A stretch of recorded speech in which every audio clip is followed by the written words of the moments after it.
अपनी वाणी को पुनीत करने के लिए कह सकूं। तो आप सबकी बड़ी कृपा रहती है मुझ पर। और आइए चलिए फिर हम लोग मंगलाचरण से प्रारंभ करके और फिर आगे करते हैं।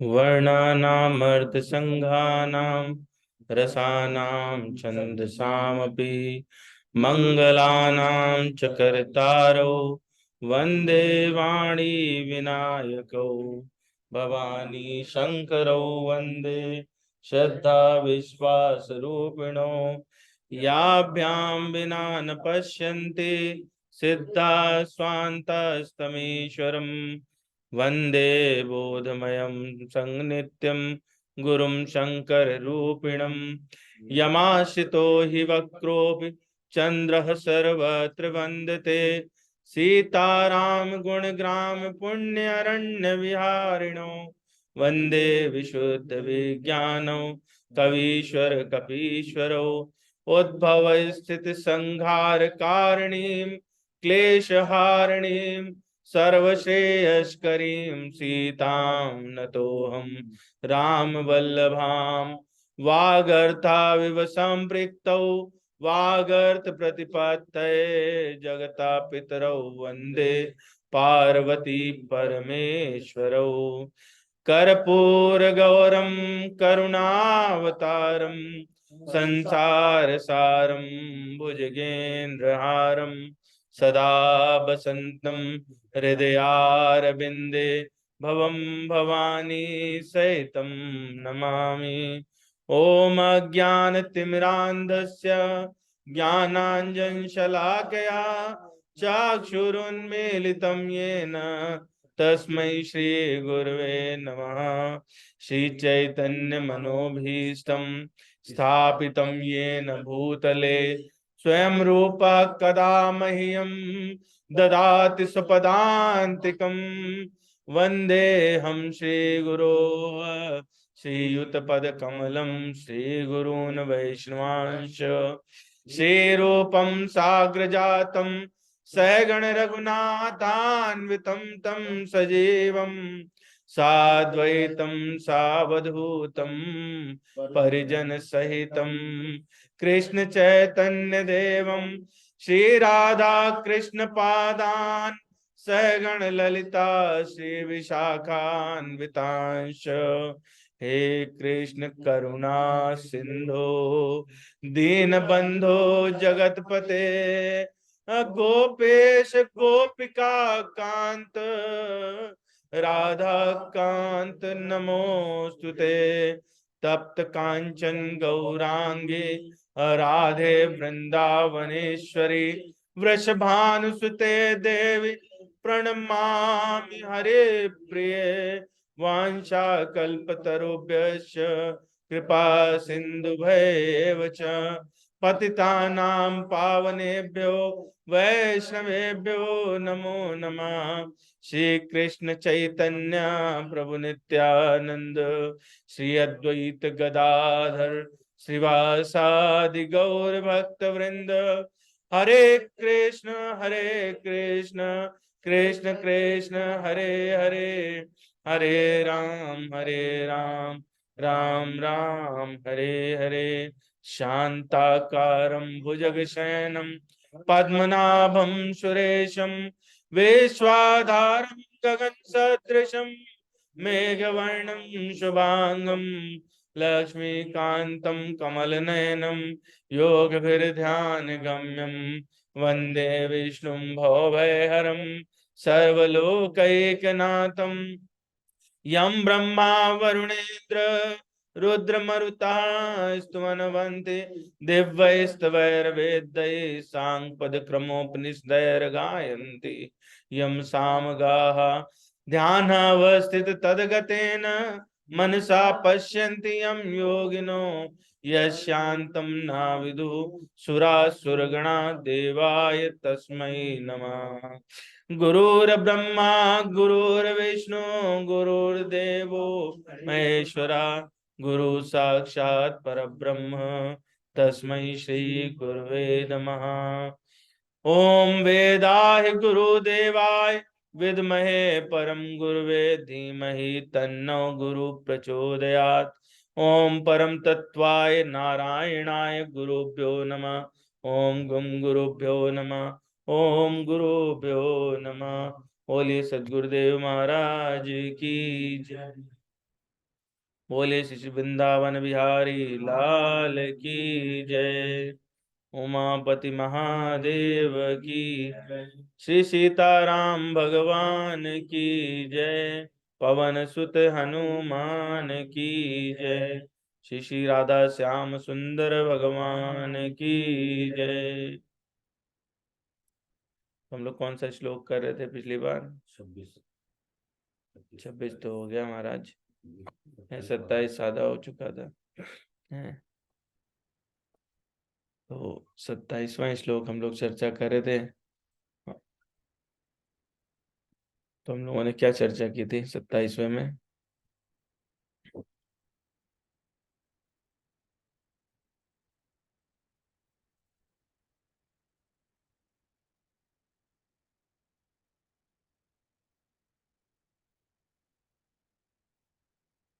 सत्ताईसवें में हम लोगों ने क्या चर्चा की थी?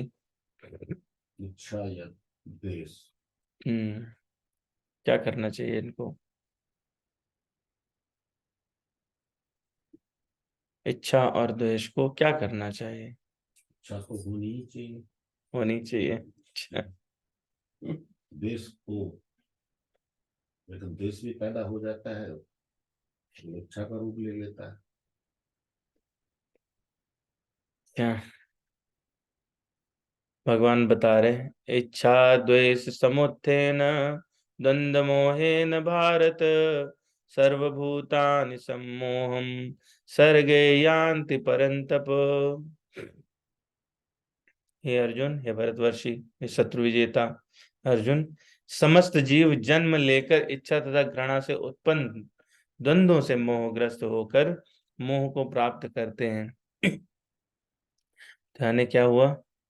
इच्छा और द्वेष दोनों ही अच्छे हैं खराब हैं? अच्छे ही है सब। अच्छे हैं जी। सर हम कमजोर विद्यार्थी हैं सर, पढ़ना तो पड़ेगा ही। पिछली बार यही तो चर्चा हुई थी, है ना? और बहुत ही सुंदर चर्चा जो है वो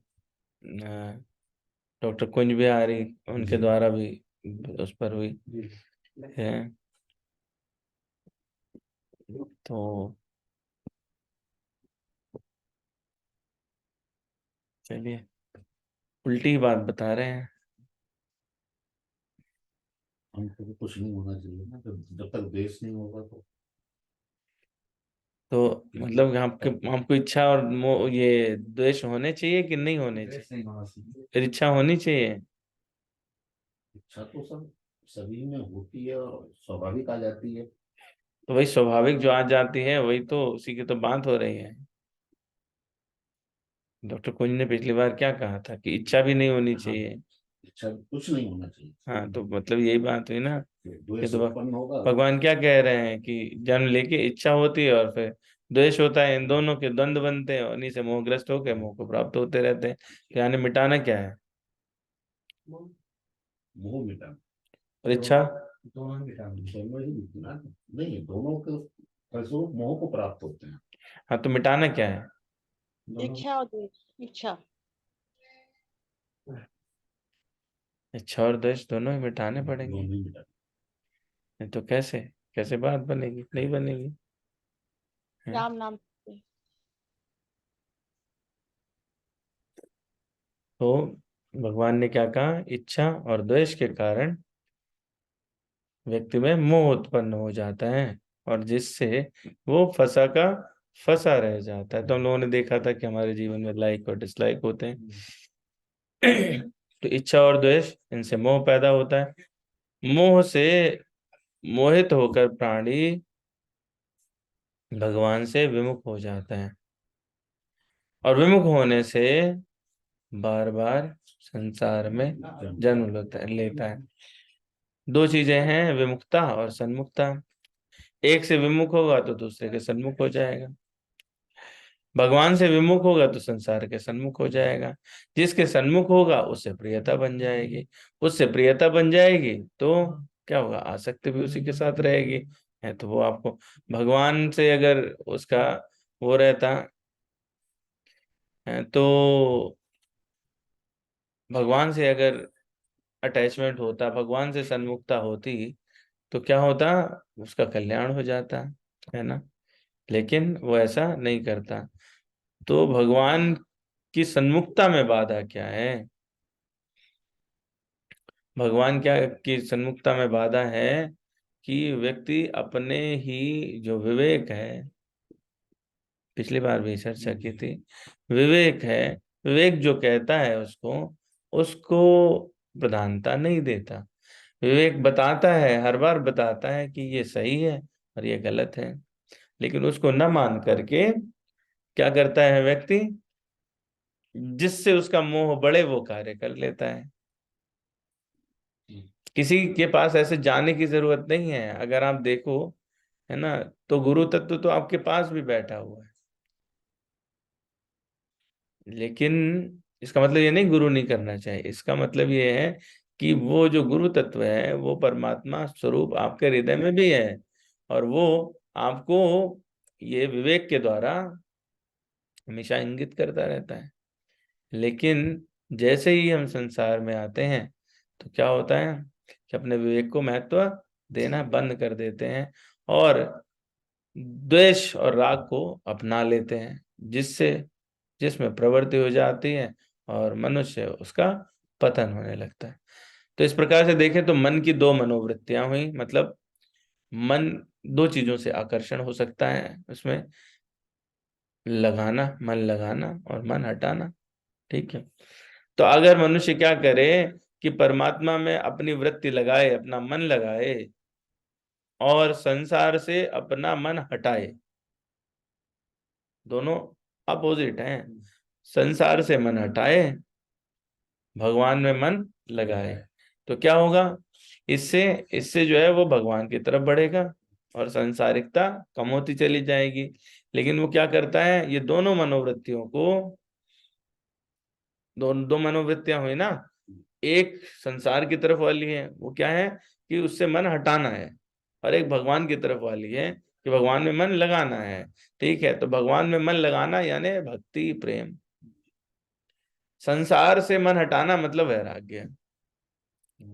ठीक है। यही दो चीज चाहिए होती है भगवत प्राप्ति के लिए। लेकिन व्यक्ति क्या करता है, व्यक्ति इसका उल्टा कार्य करता है। वो क्या करेगा, दोनों वृत्तियों को संसार में लगा देगा।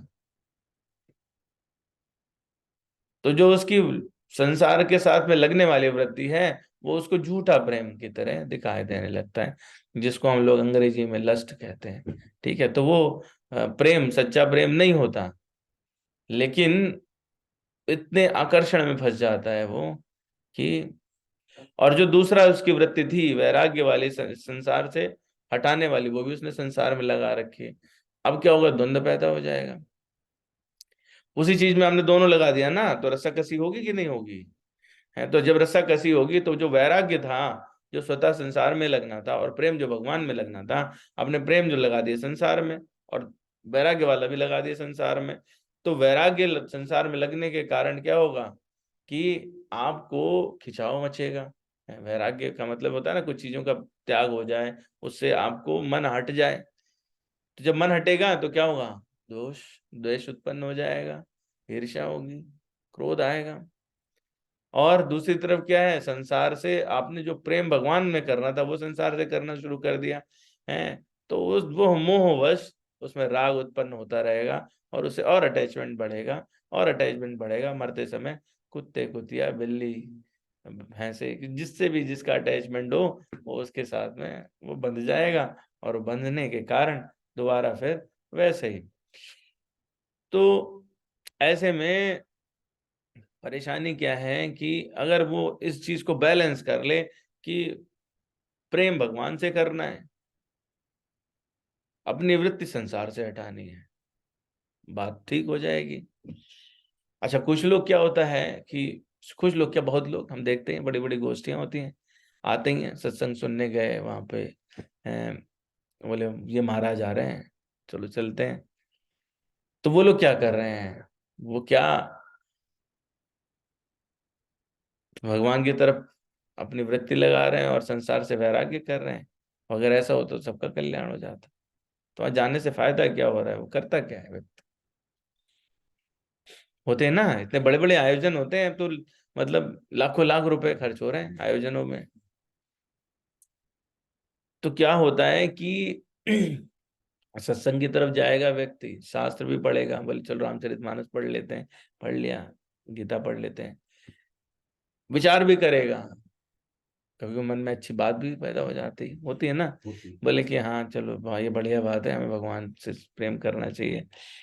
लेकिन संसार से राग इतना तगड़ा है उसका, इतना ज्यादा तगड़ा है कि उसे लगता है कि हम संसारिक अनुकूलता प्राप्त कर लें, तो संसार में सब ठीक कर लें तो हमारी भक्ति ठीक होगी। और वो सत्संग इत्यादि में भी जाता है तो वहां पे भी यही कामना लेके जाता है कि हमारे यहाँ नौकरी नहीं मिल रही, हमारे बच्चे को, हमको ये परेशान, ये करेंगे तो हमें मानसिक शांति आ जाएगी, और हम जो है वो झूठे तौर पे अपने मन को सांत्वना देने के लिए ये बात कहता है कि अच्छे से भक्ति करने लगेंगे। पर वो ये बात भूल जाता है कि संसार से ही तो उसको प्रतिकूलता करनी थी।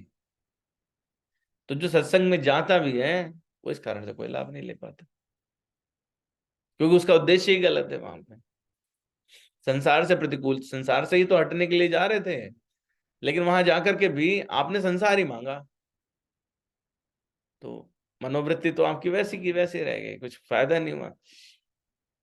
प्रतिकूलता को हटाना, उसने सोच लिया है कि भाई हमारा तो काम है कि हमको एसी कूलर फ्रिज ये सब अपने घर में बना लेने, जिनसे सुविधा हो जाए और फिर हम आगे बढ़िया काम करेंगे। तो ये सुविधा वो जिंदगी भर जुआता रहता है, बढ़िया काम कभी होता नहीं है, और फिर उस अंतोगत्वा एसी फ्रिज इत्यादि में ही उसका जीवन निकल जाता है ना। उसको ऐसा क्यों लगता है, उसको ऐसा लगता है इसके बिना इसका जीवन निर्वाह होना कठिन है, नहीं हो पाएगा। तो अब क्या है, हृदय में राग द्वेष को पकड़े रहना ही दिक्कत वाली बात है। अब यहाँ पर जो इस श्लोक में अगर हम लोग ध्यान से देखें तो भगवान ने क्या कहा, इच्छा द्वेष समुत्थेन द्वंद्व मोहेन भारत सर्वभूतानि सम्मोहम सर्गे यान्ति परंतप। परंतप भी अर्जुन को कहा, भारत भी अर्जुन को कहा है, तो बड़ा गहरा संबंध है इन चीजों से। अर्जुन की भांति भगवान कहना चाहते, अर्जुन की भांति ज्ञान के प्रकाश में रत रहते हुए, और किसको काट दे, जो पर हैं, पर शब्द में आते हैं तब से नष्ट कर दे, हैं वो होते काम क्रोध, इनको नष्ट कर दे। जब आप ज्ञान में लगातार लगे रहोगे, भगवत साधना में लगातार लगे रहोगे, तो आप काम क्रोध को आपको नष्ट नहीं करना पड़ेगा, वो स्वतः नष्ट होने लगेंगे। तो काम क्या करना है हमको, हमको सिर्फ भगवत सन्मुखता करनी है, जो हम बहुत प्रयासों में करते ही नहीं, प्रयास ही नहीं करते। पहले तो प्रयास किया तो फिर हमारा राग इतना तगड़ा होता है कि हो नहीं पाता। ऐसा क्यों कह रहे हैं भगवान, ऐसा इसलिए कह रहे हैं क्योंकि भगवान ने पहले ही बताया था, हम लोग पढ़ चुके हैं तीसरे अध्याय में, जय शत्रु महाबाहो काम रूपम दुरामदम दुरासदम। सबसे ज्यादा जो किसी का बुरा शत्रु है वो क्या है, काम है। तो अर्जुन को इसलिए पहले उन्होंने शिक्षा दी कि तुम काम रूपी शत्रु को नष्ट करो, सबसे पहला काम है। और धीरे धीरे फिर कारण क्या है, शिक्षा देते हुए भगवान क्या कह रहे हैं कि लोग भाई बंधु को तो जानते हैं, माता पिता को जानते हैं, पर मुझे नहीं जानते। क्या कारण है, क्योंकि वो इच्छा द्वेष से जो द्वंद्व उत्पन्न होता है उसके कारण इतने मोहित होते हैं कि उनका ध्यान कभी भगवान पे गया ही नहीं। उन्होंने सोचा भी नहीं कि ये कोई एग्जिस्टेंस है, भगवान का कोई एग्जिस्टेंस होगा। और इसको क्या है, इसकी पुनरावृत्ति हर बार होती है। जब वो गर्भ में आता है तो जीव गर्भ में आते समय उस समय उस दशा में वो जान जाता है कि परमात्मा है और मैं हूँ, और मुझे संसार में जो मेरा कार्य है वो परमात्मा से सन्मुखता लेके और वापस भगवत धाम जाना है, यहाँ टिके नहीं रहना है। देवहूति कपिल और भगवान कपिल और देवहूति संवाद में ये बात भागवत पुराण में स्पष्टता कही गई कि वहां पे गर्भवास के समय वो कहता है कि सोहम वसंत्रपि विभो बहु दुख श्वासम गर्भान निज गर्मिशे बहिर्गंध कृपे। मुझे जो है भगवान गर्भवास के अनेक कष्टों को भोगते रहना स्वीकार है, पर बाहर जाना स्वीकार नहीं है, क्योंकि यहाँ से बाहर निकलूंगा तो फिर मैं फंस जाऊंगा। और जब वो बाहर आता है तो मुट्ठी बांध करके भजन की प्रतिज्ञा करके आता है। प्रतिज्ञा वाले हाथ होते हैं, कैसे प्रतिज्ञा करते हैं, ऐसे ही करते हैं ना, है मैं दोनों हाथ उठा के प्रतिज्ञा करता हूँ, ऐसे ही आता है बच्चा बाहर कि मैं भजन करने की प्रतिज्ञा करता हूँ। लेकिन जैसे ही वो आके फंसता है और जन्म लेता है तो क्या होगा, संसार से उसका नाता बन जाएगा। संसार से नाता बनते ही उसमें तुरंत ही उसी क्षण वो माया का पर्दा पड़ने के कारण इच्छा जागृत हो जाती है। वो इच्छा, पहली इच्छा है, क्या इच्छा होती है बच्चे की? पहली इच्छा क्या होती है बच्चे की? भूख। माँ का दूध पीना।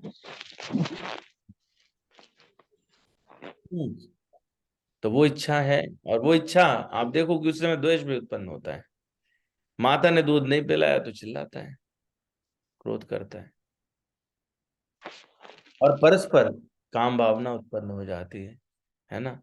तो ऐसे में वहीं से वो इच्छा का प्रारंभ ही वहीं से हो गया है वो। और फिर जब विवेक जागृत होता है तो उस विवेक का कभी प्रयोग करता नहीं है। उस विवेक का यदि प्रयोग करता तो वो जरूर सफल हो जाता, पर विवेक का तो प्रयोग ही नहीं करना है। तो इस कारण क्या होगा कि उसमें द्वेष उत्पन्न हो जाता है।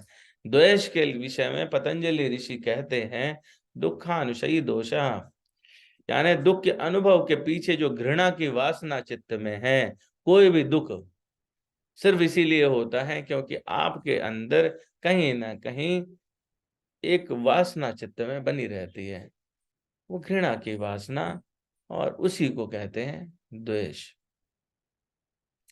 प्रारंभिक द्वेष तो आपका, मैंने पिछली बार भी निवेदन किया था कि प्रारंभिक इच्छा और द्वेष आपकी तो तभी बनी थी जब आप भगवान से अलग हुए थे।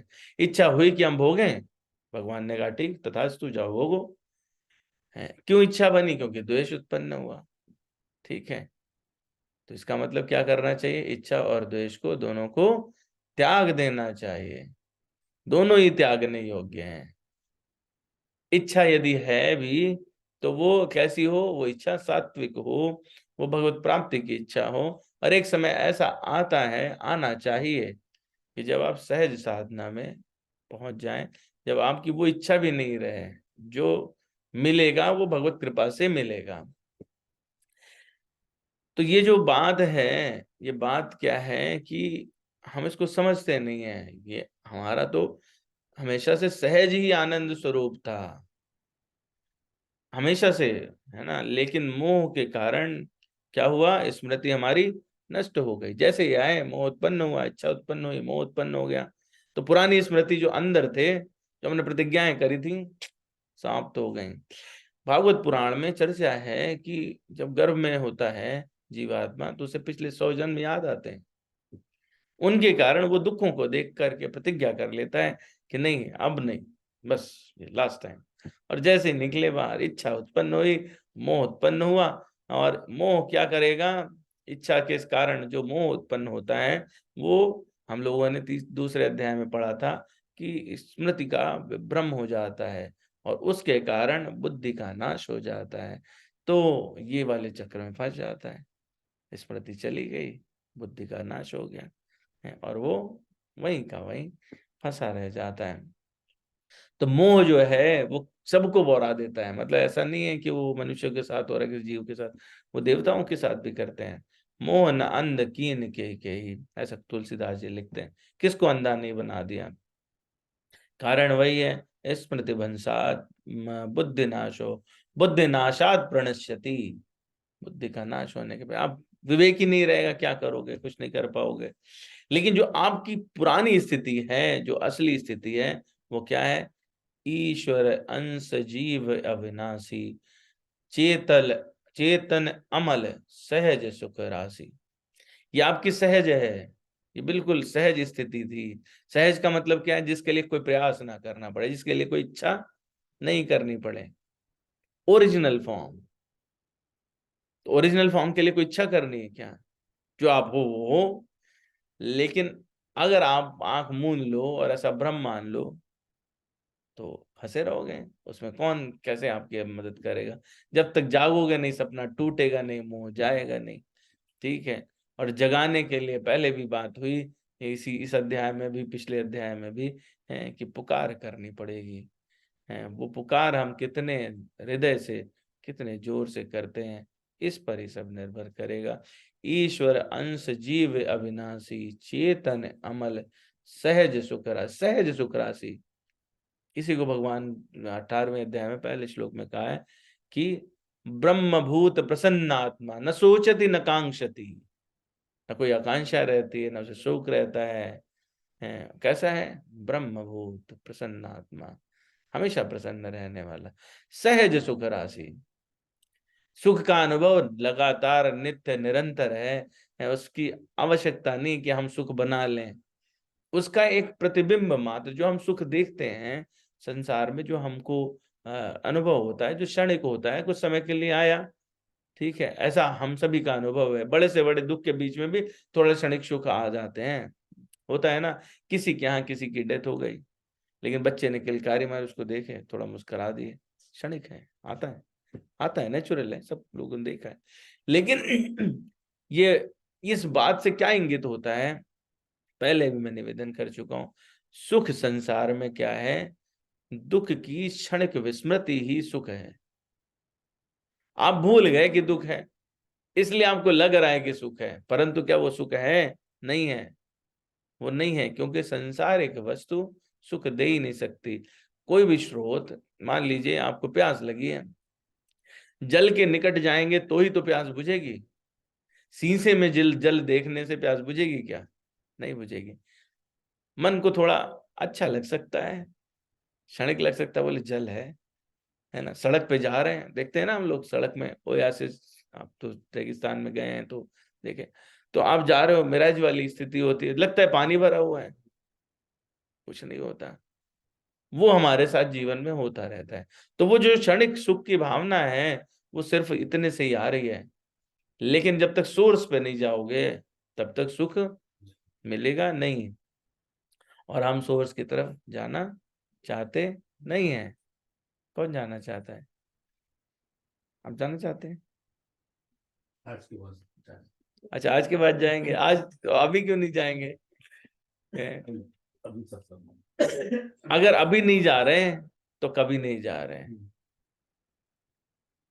कभी भी, मतलब सोच के देखिए, मान लीजिए करोड़ों रुपए लुट रहे हैं, कहीं गठरियां पड़ी हुई हैं, और आपसे पूछे कब लेने हैं, बोलो कल,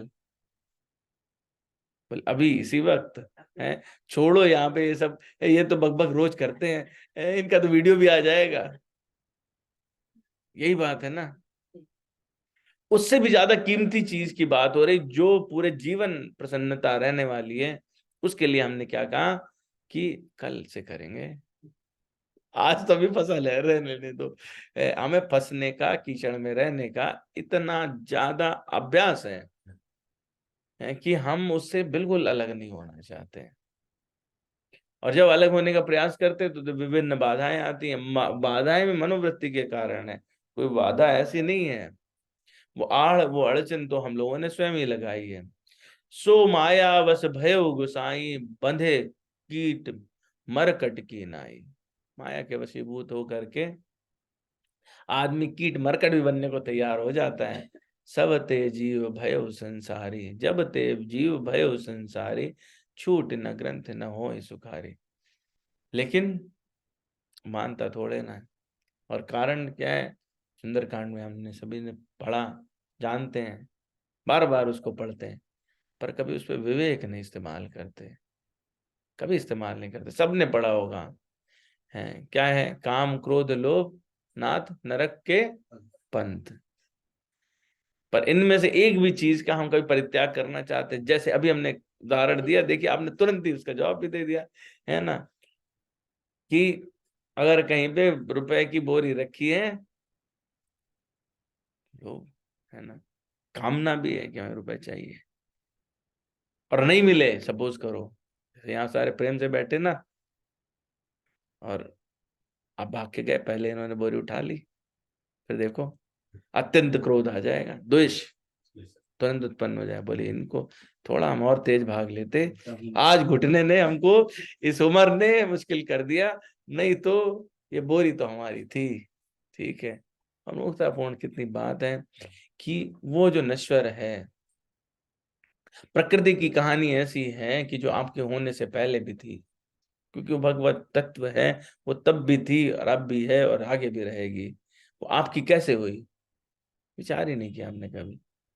जिस ईंट रोड़े से घर बनाया, वो तो इसी मृदा का तत्व है, मिट्टी का तत्व है ना, तो वो तो पहले भी था, आपके पैदा होने से पहले भी थी वो जमीन। जिन चीजों से बनाया वो भी पहले से थी, लेकिन फिर भी हमें इतना ज्यादा लगाव हो जाता है, लोग उसी कमरे में उसका मेंटेनेंस करते हुए मर जाते हैं। लेकिन बोले आज तो क्या बताऊं, समय ही नहीं मिला, बूढ़े हो गए, 80 साल के हो गए, 75 साल के हो गए, रिटायर हो गए, ठीक है, लेकिन नहीं, मकान का मेंटेनेंस कर रहे हैं, अपने मकान का मेंटेनेंस नहीं कर रहे,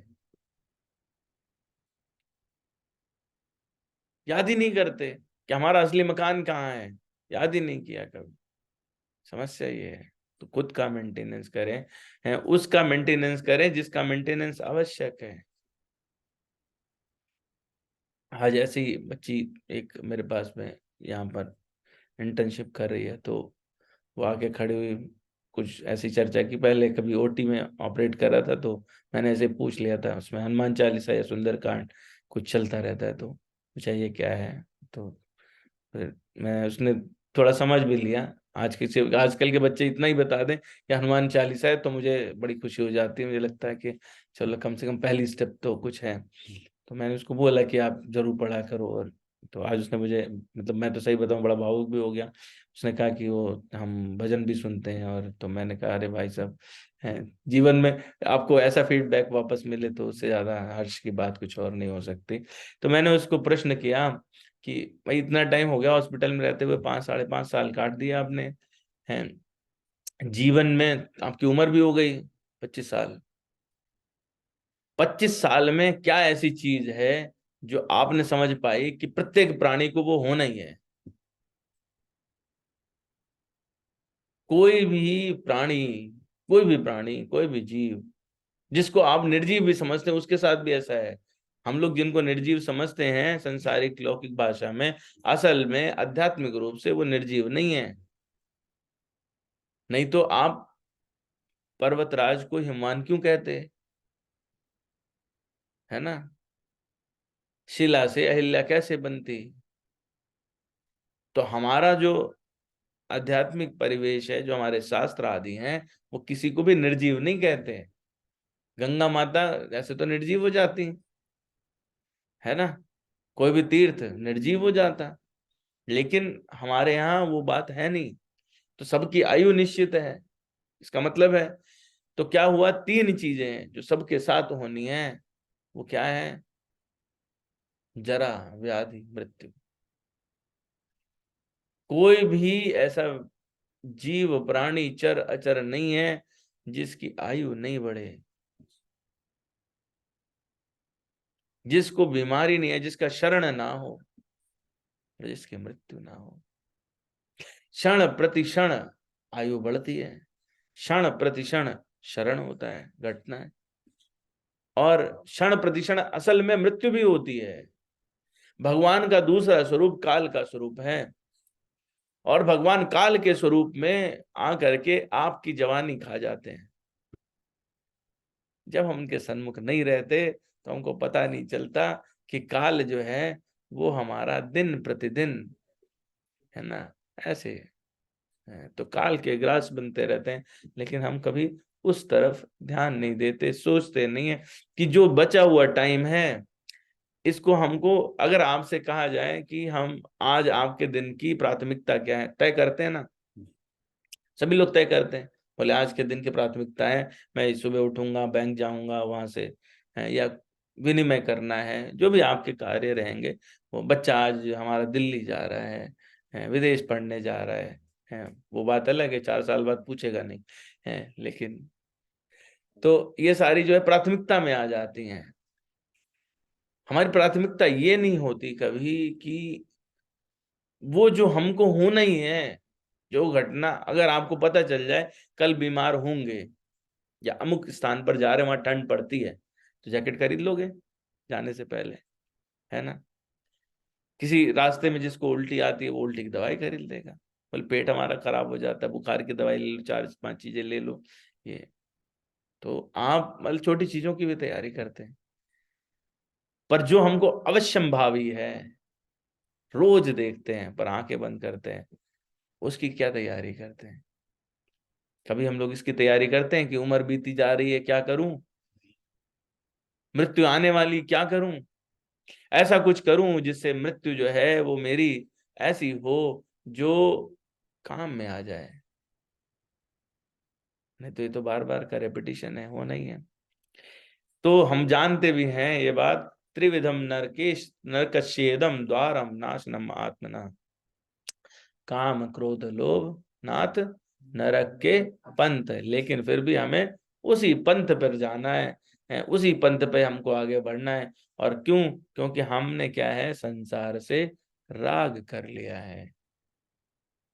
तो कहते हैं एक दिन गुजर गया, समझ लो हमारी जिंदगी का एक दिन कम हो गया। कहते नहीं है, वो सच्चाई है। कहते क्या हम लोग, हाँ, वहीं पे कहते वो हैं सच्चाई है, वो तो। एक दिन गुजर गया, समझ लो हमारी जिंदगी का एक दिन कम हो गया। हाँ बिल्कुल सही बात है। दूसरा तरीका है, जैसे हम लोग जीवन में देखते हैं ना, आज हमने ये कार्य जो है वो कंस्ट्रक्टिव किया है, ऐसा सोचते हैं ना, तो आप उस दिन में आपने कितना भगवत प्राप्ति के लिए प्रयास किया, ये कंस्ट्रक्टिव हो सकता था, हम सोच सकते थे, सुखी हो सकते थे, चलो हमने कम से कम इतना अपने तरफ से, भगवान प्रयास पुरुषार्थ से मिलते नहीं है, ये बात बहुत समझने की है।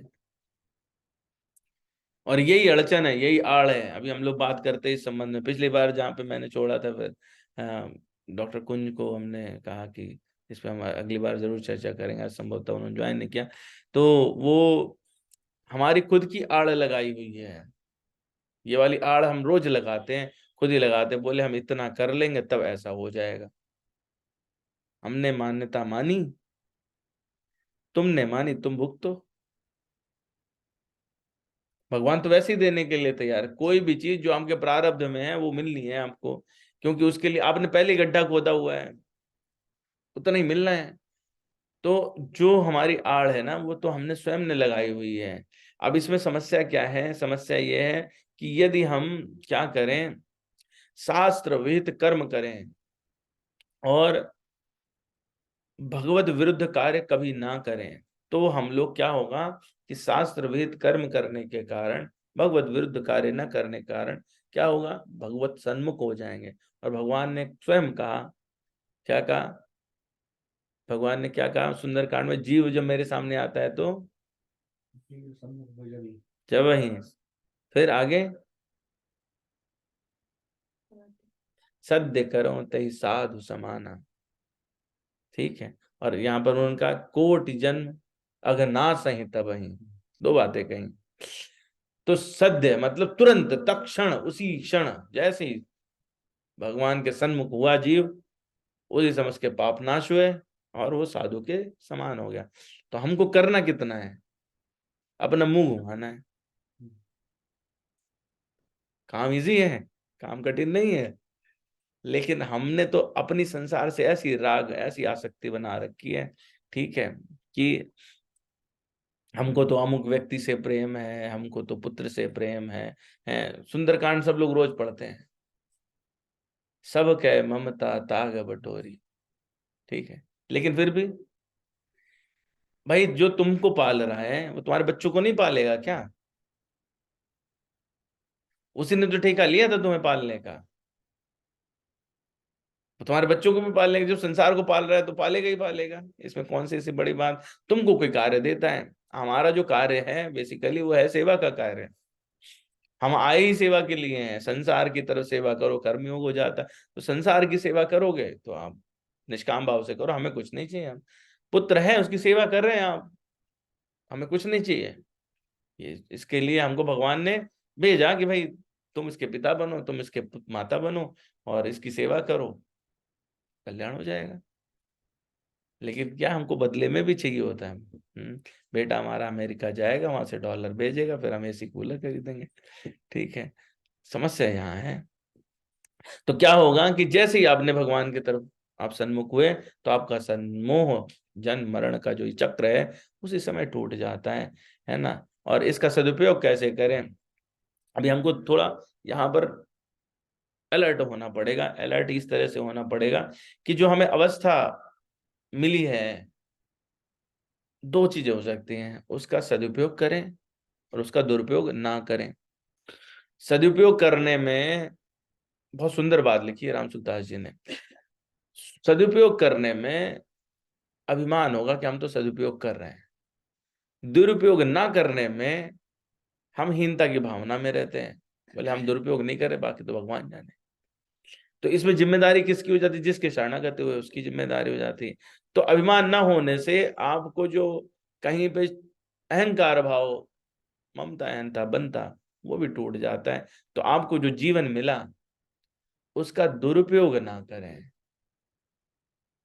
सदुपयोग तो स्वयं ही हो जाएगा, दुरुपयोग नहीं करोगे तो सदुपयोग ही होगा ना। तो उसका दुरुपयोग ना करें, उसका सदुपयोग तो अपने आप ही हो जाएगा। तो दुरुपयोग कैसे नहीं करोगे, शास्त्र विरुद्ध कोई कार्य मत करे, लोक मर्यादा के विरुद्ध कोई कार्य मत करे। जितना शास्त्र में दिया वो कार्य करें, जो भगवान ने आदेश किया वो करें, अपने मन से, अपने तन से, अपने वचन से सबसे भगवत सेवा करें, आपका कार्य स्वतः हो जाएगा। क्योंकि जीवन का तो उद्देश्य ही यही था। बस निर्णय क्या लेना है कि हमें इस जीवन का दुरुपयोग नहीं करना है, क्योंकि सदुपयोग से फल इच्छा का, सदुपयोग करोगे तो फल इच्छा आपको आएगी, दुरुपयोग नहीं करोगे तो फल इच्छा का भी त्याग हो जाएगा। जो फल इच्छा का त्याग हो गया मतलब इच्छा का त्याग हो गया। संसार से भगवान के सन्मुख हुए तो संसार से विमुक्ता हो गई, यानी संसार से वैराग्य हो गया। यही तो चाहिए था, दो ही तो चाहिए था, भगवान से प्रेम और संसार से वैराग्य, काम हो गया बस। उसके बाद में तो अपने आप ही मोह होना ही नहीं है, कल्याण हो जाना है। लेकिन ये बात जितनी हमको आसान लग रही उतनी आसान नहीं है। क्यों है, क्योंकि हमें तो हर समय रहता है। अभी जैसे ही क्षण भर में पूछूंगा तो तुरंत मन में आ जाएगा, सन्यासियों को भी हो जाता है। बोले आप कहाँ के रहने वाले हैं, बोले हम तो मुख्य स्थान के रहने वाले हैं। बोले वहां जाते हैं क्या, नहीं नहीं वहां गए नहीं, वो हमारा घर था। तो अभी भी उनके मन में हमारे की भावना है, और उनके मन में ये भी भावना है कि वो मुख्य स्थान उनका है। तो ये इतना ज्यादा प्रभाव रखता है, क्योंकि रोज का अभ्यास, जन्मों का अभ्यास, कई कई विगत जन्मों के, करोड़ों जन्मों के संस्कार हैं, वैसे आसानी से जाते नहीं, वो करुण पुकार से जाते हैं। उसके अलावा कोई दूसरा रास्ता है नहीं। अब लोगों को दिमाग में क्या आता है, कठिनाई कितनी है इसमें, कठिनाई ये भी है, बाधा आड़ क्या लगा लेते हैं, मन में सोचते हैं कि जैसे यहाँ जाएंगे तो ये भगवान का कार्य है, यहाँ आए सोच के आए चलो भगवत चर्चा सुनाते हैं, ये भगवान का कार्य है। ठीक है, घर में जो कर रहे हैं वो संसारिक कार्य है। बहुत बार जब आप बहुत थोड़ा और ऊपर उठेंगे तो बोलेंगे अरे सब चीजें ना पूजा में ही बाधा डालती हैं, अब ये भी चले आए बताओ, क्रोध उत्पन्न हो जाता है। अब मुझे बताओ, शरीर किसने दिया, इंद्रियां किसने दी, मुख आंख सब किसने दिया, किसका है ये फिर। ठीक, जो घर रोड़ा लकड़ था वो किसने दिया है, परमात्मा। जो व्यक्ति सामने आ रहा है वो किसका है, भगवान का। तो कोई कार्य जो करोगे वो किसका होगा, तो जब भगवान का ही कार्य सारा करोगे तो ये तो सारा भगवान वाला ही हुआ ना। तो ये वाला कार्य उस कार्य से अलग कैसे हुआ, सिर्फ एक ही बात है, भावना करनी है। वो कोई भी कार्य पहले जो हमने बात कही ना कि मानव शरीर का हमको क्या करना है, पहले तो ध्यान रखना दुरुपयोग ना करें, यानी शास्त्र विहित कार्य, शास्त्र के विरुद्ध कोई कार्य नहीं, लोक मर्यादा के विरुद्ध कोई कार्य ना करें। दो बातें ये ध्यान है। इसके बाद जो तीसरी चीज होनी है वो यही है कि सारा काम भगवान का है, मैं भगवान के हेतु से करूं। तो ये भावना अंदर रखें। इसलिए गड़बड़ फिर इसमें एक और बात है, मालिक आपका बड़ा ही, आप उससे प्रेम करते हैं या पिताजी से करते हैं कह लीजिए, है ना, उन्होंने कोई कार्य दिया तो आपके मन में क्या भावना रहती है, काम गड़बड़ नहीं होती है ना, पिताजी का नाम नहीं डूबने पाए। अगर हर कार्य में यही भावना भगवान के प्रति रहे कि काम तो भगवान का दिया हुआ है, इसमें किसी तरह से लोक लांछन नहीं लगना चाहिए, इसकी क्वालिटी कम नहीं होनी चाहिए, इसीलिए जो भक्त लोग होते हैं ना वो बड़ा परफेक्ट काम करते हैं। दोनों कारण होते हैं, उनको देख के जो उदाहरण बने वो ऐसा नहीं बोले अरे क्या मतलब बता, तो अपने आप को ऐसा रहते देखो आज, है ना।